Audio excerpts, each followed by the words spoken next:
Hello, je vous retrouve aujourd'hui pour ma commande de classe. Vous avez été nombreux sur Instagram à répondre que ça vous intéressait que je vous la montre. Alors, elle est petite, je vous avais prévenu, mais voilà, peut-être que ça peut vous donner des idées. Alors, pourquoi elle est petite? Parce que d'une part, le matériel des élèves, je ne vais pas vous le présenter, tout ce qui est cahier, stylo, etc. Parce que c'est la même chose que dans ma précédente vidéo. J'essaierai de vous la mettre dans le petit i, ou en tout cas, je vous la mettrai dans la barre d'infos.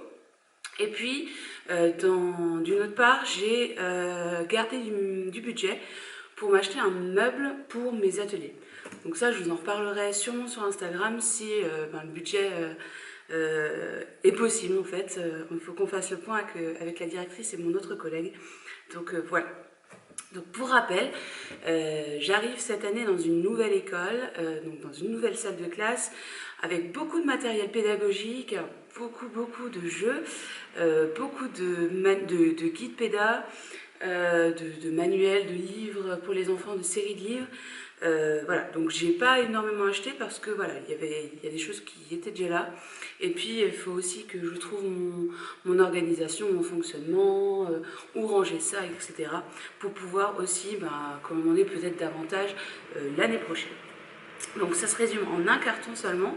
Vous allez voir, c'est des petites choses, mais je suis contente de ma commande. Alors, première chose que mes élèves attendaient avec impatience depuis la semaine dernière, c'est ce que je vais utiliser comme bon point. Donc, c'est un lot de 384 petites images 9 x 6. Je vous montre. Et donc, en fait, ce sont des lieux, des monuments. Donc, ça va très bien avec ma méthode que j'utilise pour les dictées, qui est donc dictée et histoire des arts. Donc, par exemple, on a Londres, on a le Louvre, Hollywood, Pyramide d'Égypte, Tour de Pise, le Colisée à Rome, l'Arc de Triomphe, la Tour Eiffel, la Statue de la Liberté, Chambord, etc. Voilà. Donc il faut juste les découper et je pourrais leur donner. Il y en a 384, donc largement pour l'année. Et puis ils pourront me les rendre et je pourrais les réutiliser d'une année sur l'autre. C'était beaucoup moins cher que les bons points que j'avais achetés l'année dernière et qui en plus n'avaient pas un thème qui me convenait. Enfin, j'ai pas trouvé un thème qui me convenait bien. Il y avait les fleurs, les animaux, bon voilà. Donc là au moins ça c'est en lien avec notre thématique. Puis en plus de ça, on va aussi faire de l'art d'une autre manière cette année, je vous en reparlerai. Donc voilà. Alors ici, j'ai une boîte de 10 feutres noirs de chez Schneider. C'est des Top Writer 157 et ceux-là, je les adore. Je les avais déjà achetés dans ma précédente école quand j'y étais arrivée, donc il y a 4 ans. Et en fin d'année dernière, il y en avait encore qui fonctionnaient. Donc ils fonctionnent super bien et ils sont durables, c'est ce que j'attends. Parce qu'en fait, les feutres noirs en général des élèves ne durent pas très longtemps avec moi parce qu'on en utilise assez souvent en art plat. Donc un petit lot de 10 feutres. 3, 6, 9, ouais, il y en a bien 10. Ensuite, alors oui, je l'avais sorti parce que le carton était tout déchiqueté. Un porte-stylo, porte-marqueur pour mon tableau blanc. Donc comme vous le voyez, j'ai un tableau noir, j'ai un tableau blanc. Et le tableau noir, quand on le referme, il y a une partie blanche, une partie noire. Donc en fait, j'ai besoin à la fois de craie et à la fois de marqueur et je les perds tout le temps. Quand ils ne sont pas dans mes poches, je ne sais pas où ils sont, donc petit pot pour les ranger. Ah ben non, la boîte était là, vous voyez, la boîte était bien déchiquetée. Ensuite, j'ai acheté 3 marqueurs permanents Bic, alors je ne sais plus quelle pointe ogive. Donc un bleu, un rouge, un noir, ça c'est surtout pour les affichages. Voilà. Alors, 3 paquets de 3 pinceaux brosses larges comme ça. En fait, il n'y en a pas. Il y a largement assez de pinceaux normaux, mais quand on fait un fond, je trouve que c'est beaucoup plus pratique d'avoir un gros pinceau. Donc du coup, j'en ai acheté 3 paquets de 3, donc ça m'en fera 9. J'ai 20 élèves, donc ça fait à peu près la moitié, puis on verra l'année prochaine s'il faut que j'en rachète. Si je trouve que ça n'a pas été suffisant, on verra bien. Ensuite, je ne sais plus vous donner de la tête. J'ai racheté ça et ça. Ce sont mes pochettes pour les ateliers. Donc celles-ci sont en 18 x 25, donc avec un scratch, et celle-ci en 24 x 33,5. Alors celle-ci, c'est vraiment celle que j'utilise pour mes ateliers au quotidien. Donc elles sont vraiment top. Dessus, j'y mets donc le nom du jeu, ce qu'il y a dedans, la consigne, combien de joueurs on peut jouer, le niveau de bruit autorisé. Et ça se range hyper facilement. Et cet été, j'ai créé plein de jeux avec un plateau de jeux en A4. Et du coup, j'avais acheté déjà cet été un lot comme ça. Et puis là, j'en ai repris un lot de 10. Et ça me sert aussi, alors voilà, ils sont là, j'ai tout à portée de main, pour les tableaux des dictées que j'affiche dans ma classe. Donc je les mets dedans et voilà, tout est au même endroit. Et voilà. Et également, pour tout ce qui est administratif en ce début d'année, pareil, donc les fiches de renseignement, nous on a les fiches de religion, les autorisations photos, etc. Je range tout là-dedans, comme ça, une fois que j'aurai tout reçu, je pourrai le mettre dans un classeur. Mais en attendant, au moins c'est là-dedans et tout est au même endroit. Donc je m'en sers beaucoup, donc je suis contente d'en avoir repris, surtout trouvé 10. Après, un lot de pâte à fixe. Il y en avait un tout petit peu dans la classe avec tout ce que j'ai déjà affiché. Il n'en reste plus. Une paire de ciseaux pour moi parce que celles qui sont dans la classe sont un peu usées. Il y a plein de scotch, plein de colle dessus que j'arrive pas à enlever. J'ai essayé d'enlever mais ça ne part pas. Donc du coup ça coûte pas forcément très bien. Donc allez, on en rachète une. Ensuite, pour la correction, je me suis repris mes feutres et mes crayons préférés. Alors oui, j'ai des feutres préférés, c'est les Giotto Turbo Advance. Je les ai découverts l'année dernière, dans ma précédente école, et depuis j'utilise que cela, donc j'étais contente de pouvoir en prendre un. Et puis les Norris Color en crayon de papier, j'adore leur tenue, et enfin, voilà. Donc je me suis pris un paquet pour moi également.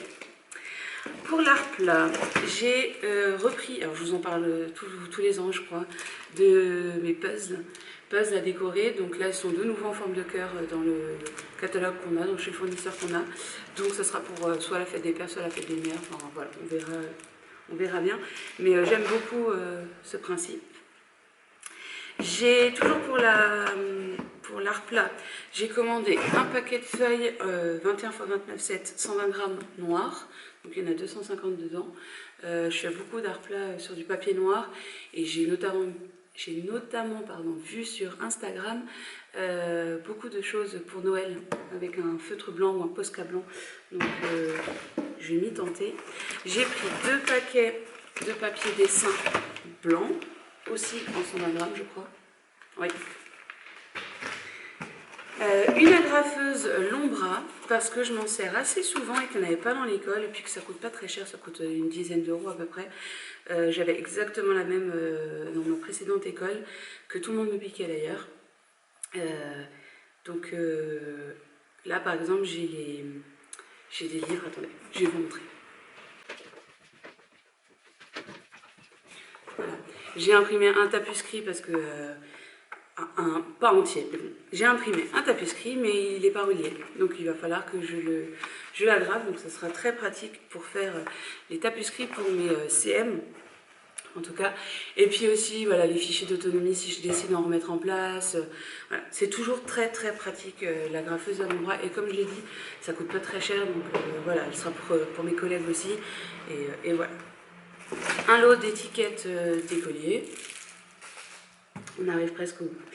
Des bâtons de colle pour mon pistolet à colle parce que là j'en avais plus du tout. L'année dernière avec mon projet pour carnaval avec mes costumes en carton, on a utilisé énormément de colle. Donc, et je sais pas vous, mais c'est la première fois que je trouve des petits. Parce que moi j'ai un tout petit pistolet à colle, il faut des petits bâtons de colle. Et c'est la première fois que je trouve des petits bâtons de colle sur le fournisseur, parce que la dernière fois j'avais acheté sur Amazon. Donc c'était passé avec la coop. Voilà. Ensuite, ça je vous l'avais déjà présenté l'année dernière également, parce que je pensais avoir des CE2, CM1, et puis finalement j'avais que des CE2. Donc je les avais donnés à mes collègues, j'ai pas pu les tester moi. Mais du coup, ce sont des cubes de fractions, permettant de voir les équivalences en fait, et permettant aussi de faire des additions de fractions. Donc j'ai trouvé ça plutôt sympa, et comme j'ai CE2, CM1, CM2, donc ça servira pour les CM1 et pour les CM2.